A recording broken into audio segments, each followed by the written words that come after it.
नोएडा के sector 93A में स्थित सुपरटेक के ट्विन टावरों एपेक्स और सियान को ध्वस्त करने के लिए कितनी मात्रा में विस्फोटक की आवश्यकता होगी, इसके लिए परीक्षण आज दोपहर किया जा रहा है और ये परीक्षण 2:30 बजे शुरू होना था। टेस्ट ब्लास्ट के लिए एडिफिस इंजीनियरिंग विभाग ने एमराल्ड कोर्ट के निवासियों के लिए एहतियात के तौर पर एडवाइजरी जारी की है और इसके तहत विस्फोटक के समय आधे घंटे के लिए आसपास के लोगों को घर के अंदर ही रहना होगा।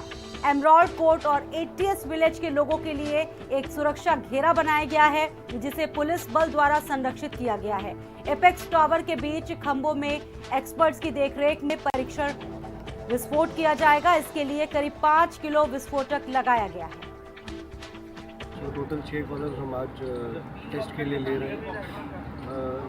Variety of material we have lined up, अलग अलग मटेरियल्स हमने लगाए हुए हैं, हर कॉलम्स डिफरेंट वे से लगाए हुए हैं, सो दैट हमको ये एग्जैक्टली मालूम पड़े कि कितना एक्सप्लोजिव यूज़ करना है हमको, ना हम कुछ ज़्यादा कर देंगे ना कुछ कम करेंगे। ट्विन टावर में आज ट्रायल ब्लास्ट होना है। तकरीबन 2:30 बजे का वक्त रखा गया है। बेसमेंट में और 14वें फ्लोर पे ये ट्रायल ब्लास्ट होना है। इस वक्त हम ट्विन टावर के बाहर ही खड़े हुए हैं। आप देख सकते हैं ये जो आप पूरी इमारत देख रहे हैं, इसी के ही 14वें फ्लोर पर एक जो है ब्लास्ट होगा और बेसमेंट में ब्लास्ट किया जाएगा। यानी ये कहें कि इसकी जो क्षमता है पूरी बिल्डिंग की, क्योंकि 22 मई को इस बिल्डिंग को जमींदोज होना है, लिहाजा जो विस्फोट होगा, जो ट्रायल ब्लास्ट का मकसद है वो ये मकसद है कि आखिर कितना ज़्यादा क्षमता वाला विस्फोटक यहाँ लगाया जाए, उसी क्षमता के लिए ट्रायल ब्लास्ट किया जा रहा है। रोड पूरी तरीके से ब्लॉक कर दी गई हैं। सुबह से ही एसीपी, एसएचओ जो पुलिस फोर्स है वो यहाँ पर तैनात है। फायर ब्रिगेड भी यहाँ पर तैनात कर दी गई है। ये जो एटीएस विलेज के जाने वाला रोड है पूरी तरीके से ब्लॉक कर दिया गया है। कोई भी व्यक्ति जो है अपनी गाड़ियों के साथ यहाँ पर आ जा नहीं सकता। जो कंपनी है, एडिफिस कंपनी है, उसने एडवाइजरी जारी करी है कि जब 2:30 बजे ब्लास्ट होगा तो उस वक्त लोग अपने घरों में रहेंगे। तकरीबन आधे घंटे का वक्त होगा, लोग घरों से बाहर नहीं निकल सकते। ये सिर्फ ट्रायल ब्लास्ट है, लिहाजा जो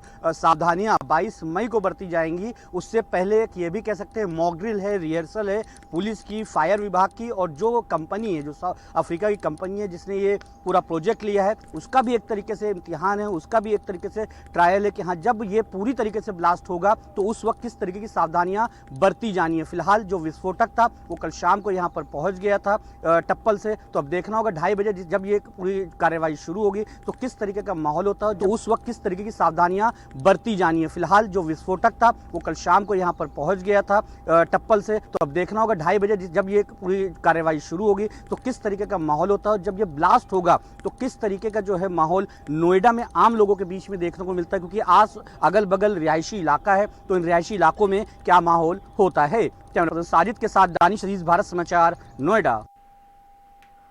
और इस वक्त अपने सहयोगी दानिश का रुख करते हैं, सीधे नोएडा चलते हैं। दानिश, 2:30 बज चुके हैं, कितनी देर में ये मॉक ड्रिल शुरू होगा? और देखिए लेटेस्ट खबर ये कि ब्लास्ट होता है। इस वक्त हम बिल्कुल बाहर ही खड़े हैं। अगर देखें तो ये जो फ्लोर यहाँ पर जो है ब्लास्ट किया गया वो लगाया गया था। पहले सारे सायरन बजा, ठीक 2:30 पर 14वें फ्लोर पर ब्लास्ट हुआ है, बेसमेंट में ब्लास्ट हुआ है। उसकी आवाज बाकायदा, उसकी जो धमक थी वो बाकायदा सुनने को मिली है और कहीं ना कहीं जो क्षमता थी उससे भी अब आज साफ हो चुका है कि हाँ जिस तरीके से जब 22 मई को ये पूरी बिल्डिंग जमींदोज करी जाएगी तो वाकई बहुत बड़ा धमाका होगा। जिस तरीके से अभी यहाँ पर धमाका सुनने को मिला है वो धमाका काफी तेज था। इससे साफ जाहिर होता है कि महज 5 किलो विस्फोटक में अगर इतना ज्यादा तेज आवाज आती है तो जब ज्यादा विस्फोटक होगा तो किस तरीके के आवाज आएगी और किस तरीके का माहौल यहाँ पर होगा। ये सिर्फ और सिर्फ एक क्षमता को परखने के लिए ये जो आज रिहर्सल थी वो रिहर्सल करी गई थी। हाँ ये नापा जाएगा कि हाँ जो पूरी बिल्डिंग जमींदोज होनी है तो उसमें कितना विस्फोटक लगेगा, कितनी क्षमता से यहाँ पर उस विस्फोटक को जो है लगाया जाएगा। तो अभी अभी पहले सायरन बजा, ठीक 2:30 जो टाइमिंग दी गई थी, यानी ये भी कह सकते हैं कि टाइमर का इस्तेमाल किया गया था कंपनी की तरफ से, एडिफिस कंपनी की तरफ से। ठीक 2:30 पे धमाका हुआ जो बिल्डिंग है उसके 14वें फ्लोर पर और बेसमेंट में जो लगाया गया था विस्फोटक, उसको धमाका किया गया। और अब आज से ही जो उनके एक्सपर्ट है, जो कंपनी के एक्सपर्ट हैं, वो अब ये डिसाइड करना शुरू कर देंगे कि उनको कितना विस्फोटक की जरूरत है, कितनी जो है मात्रा में विस्फोट किया जाएगा, किस तरीके से किया जाएगा। पूरी रोड, देखिए एक और तस्वीरें दिखाना चाहूंगा कि जो ये पूरी रोड है वो पूरी खाली कर दी गई है, कोई भी यहाँ पर है नहीं। जो मीडिया कर्मी है उनको भी यहाँ से हटा दिया गया है, दूर दूर तक कोई भी नहीं दिखेगा, सिर्फ पुलिसकर्मी, फायर के दमकल और एम्बुलेंसेस यहाँ पर खड़ी हुई हैं। मीडिया कर्मियों को ठीक सामने एक पार्क है, वहां पर शिफ्ट कर दिया गया। हालांकि अब धमाका जो होना था वो यहाँ पर हो चुका है। अब जो इंजीनियर्स हैं वो अंदर मौजूद हैं, जो अधिकारी हैं वो अंदर मौजूद हैं। अब वो अपने डिसाइड करेंगे किस तरीके से उनको अब इन सब चीजों को आगे बढ़ाना है, क्योंकि एक डेट जो दी गई है कि हाँ उस डेट पर जो है 22 मई को डिमोलाइज करना है। तो अब जो इनके अधिकारी हैं, जो इंजीनियर्स हैं, वो तय करेंगे कि आखिर किस तरीके से अब काम होना है। जिस तरीके से अब आपने देखा कि हाँ अब जो ब्लास्ट की प्रक्रिया थी वो पूरी हो चुकी है, तो अब देखना हो कि अधिकारी क्या निर्णय लेते हैं और किस तरीके से इस पूरी प्रक्रिया को आगे बढ़ाते हैं, जिससे 22 मई को पूरी बिल्डिंग ध्वस्त करी जा सके। दानिश, बिल्कुल दानिश, बहुत बड़ी इमारत है और बहुत वक्त लगेगा। स्थानीय लोग भी पूरी तरह से उन लोगों को अलर्ट रहने को कहा गया है। दानिश, इसमें एक्सपर्ट्स की भी बहुत मदद ली गई है। बाहर से बताया जा रहा है कि बाहर से एक्सपर्ट्स को बुलाया गया है, जो साइंटिफिक एक्सपर्ट हैं वो इसमें अपना पूरा योगदान देंगे। बिल्कुल, देखिए साउथ अफ्रीका की एक कंपनी है एडीबी को हायर किया गया था। पहले कई बड़ी कंपनियां थी, उनसे बातचीत करी गई, लेकिन इंडिया में कोई भी ऐसी कंपनी प्राधिकरण को नहीं मिली तो ये इतना बड़ा काम तो कर सके। फिर उस कंपनी ने बॉम्बे बेस्ड कंपनी को हायर किया और ये दोनों मिल कहता है इन्होंने एक्सपर्ट जो कंपनी है वो सिर्फ सिमुलेशन पर जो चीजें होती है उनमें ही डील करती है। अभी ये कंपनी बाकायदा जो इंदिरा गांधी एयरपोर्ट है, IGI है, वहां पर जो टर्मिनल गिराया जाना है उसको भी इसी कंपनी को, यही कंपनी उस टर्मिनल को भी गिराएगी। तो ये कंपनी सिर्फ सिमुलेशन में ही डील करती है, लिहाजा इनके पास एक्सपर्ट है। और ये प्रक्रिया आज से नहीं चल रही है। जब 2021 में इसका आदेश आया था तो उसके बाद से लगातार कंपनी और जो प्राधिकरण के अफसरान है, जो IIT के इंजीनियर है, जो IIT दिल्ली के इंजीनियर है, उनके साथ जब बैठकों का दौर चला है तो उसके बाद जाकर निर्णय लिया गया है कि किस तरीके से इस बिल्डिंग को गिराया जाएगा। बताया यही जा रहा है कि 9 सेकंड के अंदर पूरी बिल्डिंग जमजोश हो जाएगी 22 मई को, जब इसमें ब्लास्ट होगा। और यही वजह है कि आज ये ट्रायल ब्लास्ट रखा गया था। कह सकते हैं कि इस क्षमता को परखने के लिए कि आखिर कितने दानिश, जिस वक्त ये ट्रायल ब्लास्ट हो रहा होगा उस वक्त आप मौजूद होंगे, आपने खुद अपने कानों से आवाज सुनी होगी, कैसा नजारा रहा होगा। और हालांकि अभी 22 मई का वक्त है जब ये पूरा ब्लास्ट होगा। इस बीच अगर हम बात करें, क्या कुछ तैयारियां और बढ़ती जाएंगी ताकि कोई भी जानमाल की क्षति ना हो, क्योंकि इमारत बहुत बड़ी है, बहुत समय भी लगेगा, उसको लेकर क्या कुछ कहेंगे दानिश? बिल्कुल, देखिए कहीं ना कहीं आज इसी वजह से मॉक ड्रिल टाइप की नोएडा पुलिस ने करी थी कि हाँ जिस दिन ये फाइनल डे होगा तो उस दिन हम क्या क्या सावधानियां बरतेंगे। कंपनी ने एक एडवाइजरी जारी करी थी, क्योंकि इस कंपनी के लेफ्ट एंड राइट दोनों तरफ रिहायशी इलाका है। एक तरफ एमराल्ड की जो सुपरटेक एमराल्ड सोसाइटी है वो मौजूद है, दूसरी तरफ ATS विलेज। ये दो पीछे जाके आपको बता पाएंगे। जैसे हॉलिडे सेट डिक्लेयर होगी, will go down as a layman, I will have to go down once a technical team gives us clearance. फिर आपको हम लोग वापस बाहर आएंगे, विल गिव यू एनालाइज किया जाएगा कि कितना विस्फोटक। वो तो उसको टाइम लगेगा, वो 5 मिनट। एक मिनट मैडम बोलने दीजिए ना जी सर।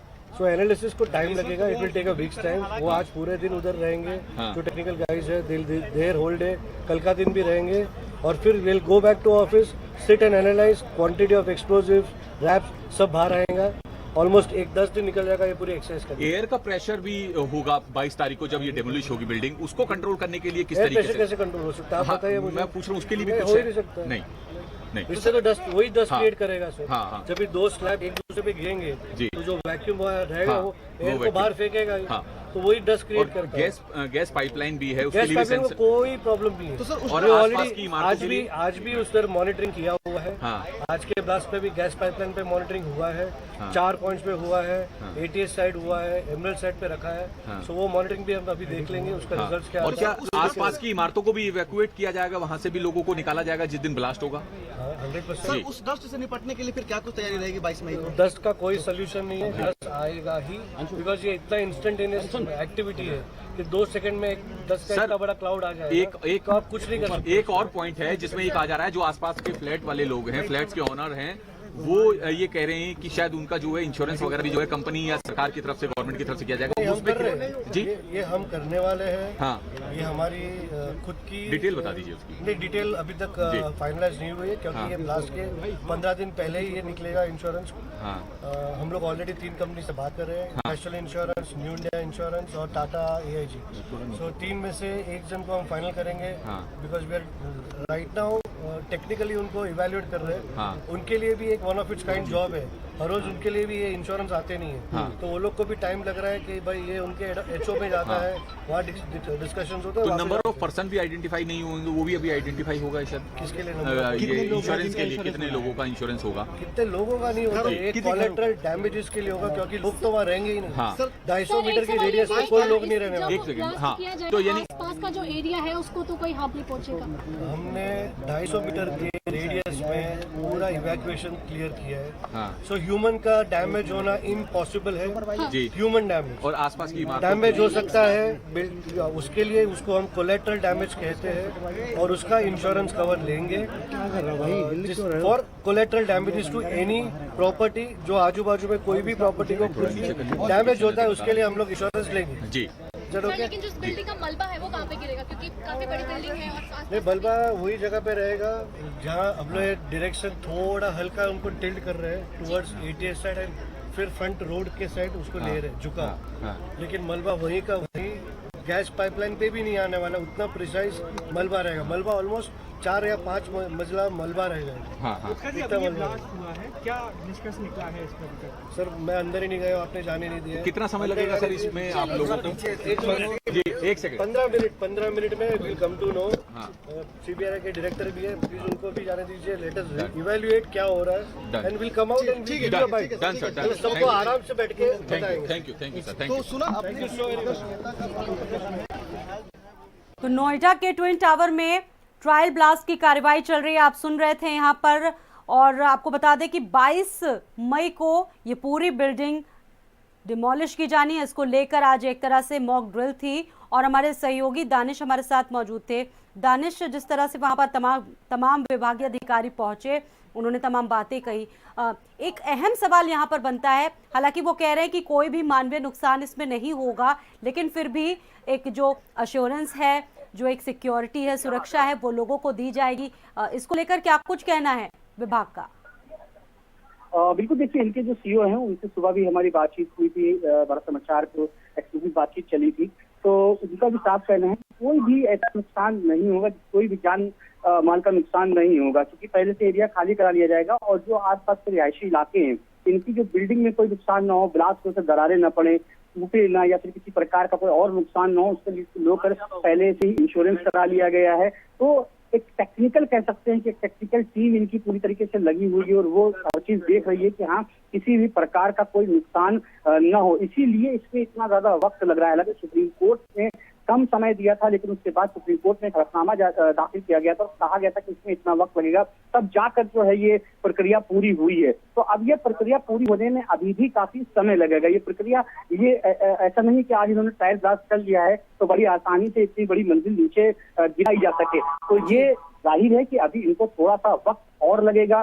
जिस तरीके से 22 मई का एक डेडलाइन दी गई है, तो अभी 22 मई तक ये डेडलाइन पूरी कर पाएंगे, 22 मई को पूरा ब्लास्ट कर पाएंगे या नहीं कर पाएंगे, ये तो आने वाला वक्त ही बताएगा। लेकिन हाँ, जो दोनों कंपनियां, चाहे HPCC हो, जो उसने जेट डेमोलिशन को जिसको हायर किया है, उनका पूरी तरीके से कॉन्फिडेंस है कि हाँ, किसी प्रकार का कोई नुकसान नहीं। तो हाँ, ये जरूर है कि जब ये डेमोलिश होगी तो धूल का जो गुबार है वो काफी ऊपर तक उठेगा। यानी ये कहें कि हाँ, पोल्यूशन, जो एयर पोल्यूशन है वो उस दिन खराब हो सकता है। तो अब 22 मई को, क्योंकि पहला ये ट्रायल था, आज जिस तरीके से ट्रायल किया गया है, तो अब आने वाले समय है, जो 22 मई की जो तैयारी है वो कंपनी की तरफ से करी जा रही है। जेट और HPCC दोनों कंपनियां लगी हुई हैं। इनका साफ कहना है कि हाँ, किसी प्रकार कोई नुकसान नहीं होगा और हम सकुशल इस पूरे प्रोजेक्ट को, जिस तरीके का उनको टेंडर मिला है, वो पूरा कर देंगे। बिल्कुल दानिश, जिस जगह पर इमारत बनी है वो थोड़ा पॉश एरिया है, तस्वीरों में भी हम देख सकते हैं इमारत गिराया जाना है। क्या वहाँ से जो रिलेटेड लोग हैं, जो वहाँ की पास की इमारतों में रहते हैं, जो स्थानीय लोग हैं, क्या उनसे आपकी कोई अभी बातचीत हो पाई है इस मामले में? बिल्कुल, देखिए, स्थानीय लोगों का ही ये विरोध था और स्थानीय लोग, जो यहाँ के स्थानीय लोग हैं, इनके बगल में जो एमराल्ड सोसाइटी है, उन्हीं लोगों ने कोर्ट का दरवाजा 2011 में खटखटाया था और उन्हीं की शिकायतों पर ही ये आज फैसला सुप्रीम कोर्ट ने ये फैसला दिया था कि इन दोनों बिल्डिंगों को गिरा दिया जाए। इन दोनों जो बिल्डिंगें बनी हैं वो मानकों के अनुरूप नहीं बनी है। नोडा विकास प्राधिकरण के जो अधिकारी हैं उसमें भ्रष्टाचार व्याप्त है। उनके भ्रष्टाचारों की वजह से ये इतनी बड़ी इमारत खड़ी हो गई। यहाँ के जो लोग हैं उनसे हमारी बात हुई, तो उनके लिए भी एक कह सकते हैं कि हाँ, उनके लिए एक वरदान है दोनों बिल्डिंगें हटना, गिराया जाना। लेकिन हाँ, थोड़ी बहुत दिक्कतें जरूर आम लोगों को हो रही हैं। जाहिर सी बात है, सालों से यहाँ पर रह रहे हैं। जब ये उनको अब डर सा लगा रहता है कि खुदा ना खास्ता जब ब्लास्ट हो तो बिल्डिंग को जिस तरीके से बताया जा रहा है कि डेमोलिश होगी उस तरीके से ना होकर वो प्लानिंग कुछ और हो जाती है तो उनको नुकसान हो सकता है। लेकिन ये जरूर है कि डर के साथ साथ उनमें खुशी की लहरें, बाकायदा मिठाइयां तक यहाँ पर बांटी गई थी दिसंबर 2021 में। तो आने वाला वक्त ये कह सकते हैं कि हाँ, लोगों के लिए एक सहमा और डरा हुआ माहौल भी रहेगा। लेकिन हाँ, उनकी जो बरसों की मेहनत थी, उनके जो एक सपना था कि हाँ ये बिल्डिंग हट जाए यहाँ से, वो सपना भी पूरा होने जा रहा है। तो उसका उनके दिलों में कहीं ना कहीं खुशी भी है। जी, बहुत बहुत शुक्रिया दानिश इस तमाम जानकारी के लिए आपका। और फिलहाल वक्त हो गया